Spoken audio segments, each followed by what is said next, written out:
We had Mike weighing up to 3 a.m. this morning. That is if you're on the East Coast. It's your boy Shake with some more 2K22 news. It's that time of year when Mike likes to get on Twitter and field some of these community concerns. I'll answer a bunch of questions. So there's a lot to discuss, so we're gonna dive right into this. Mike began the frenzy by stating, "New seasonal animation content drops are for my players only, not NBA players. The goal is to keep the game fresh all year long and encourage players to use signature moves that they otherwise may not have. There will still be a ton of variety to choose from at launch. Actually, the goal is to just keep us playing the game throughout the year and coming back." This sounds a lot like my Battle Pass suggestion or 2K just trying to keep up with the times. We all know sometime after March, the people have already made their decision on whether or not they like the game, and that's when you start seeing a massive drop-off in terms of player base. Now the questions from the community. Nice Tendos asks, "Where's the gameplay though?" And Mike quickly responds, "Lots of info will be hitting soon. We're inside of 3 weeks before 2K22 drops. Right around the 2-week mark, we start getting a tremendous amount of information, so stay tuned."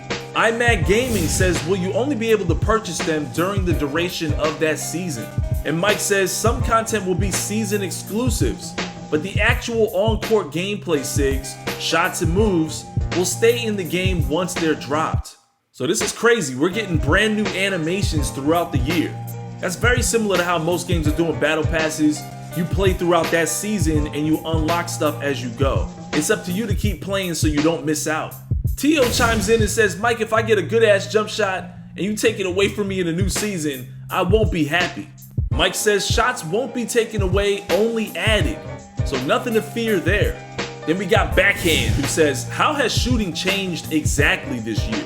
I'm glad we're gonna clear this up. Mike says, "It's hard to explain in a tweet. Main change is a much larger weighting toward coverage. Aiming is gone.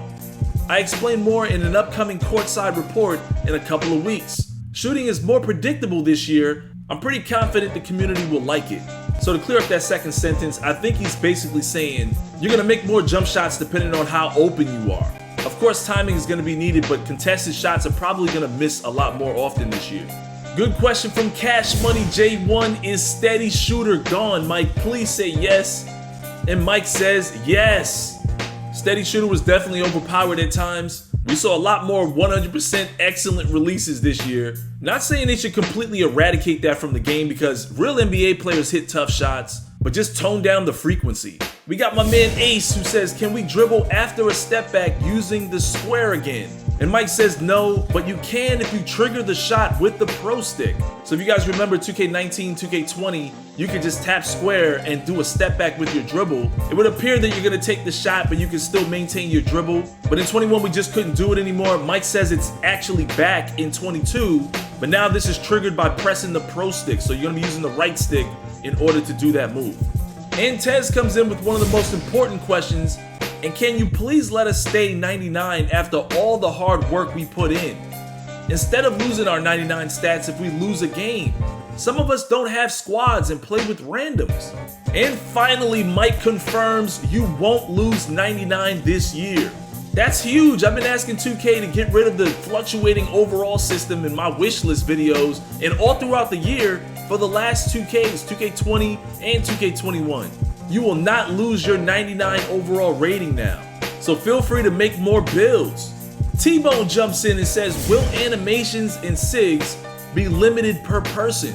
For example, will we see power forward centers able to use Curry slides and other animations if their playmaking is high? Or will certain animations be locked to certain positions?" And Mike says we're gaining more animations based on size and ability this year. So basically some animations will be locked behind size and of course your attribute level. So I hope this doesn't mean we can't make a LeBron James or Kevin Durant build that can still dribble the ball pretty good. Maybe they just won't be able to speed boost as well as some of the smaller guards. And finally, we have a great question from King Breezy. "What's most important is us using the controller. Will the muscle memory of dribbling be the same, or will we have to learn how to dribble all over again?" That's a good question because 2K changes the dribble system every year. Mike says dribbling is probably closer to 20 than 21 control-wise. Holding the Pro Stick always shoots like 20, but there are new moves and combos you're going to want to learn.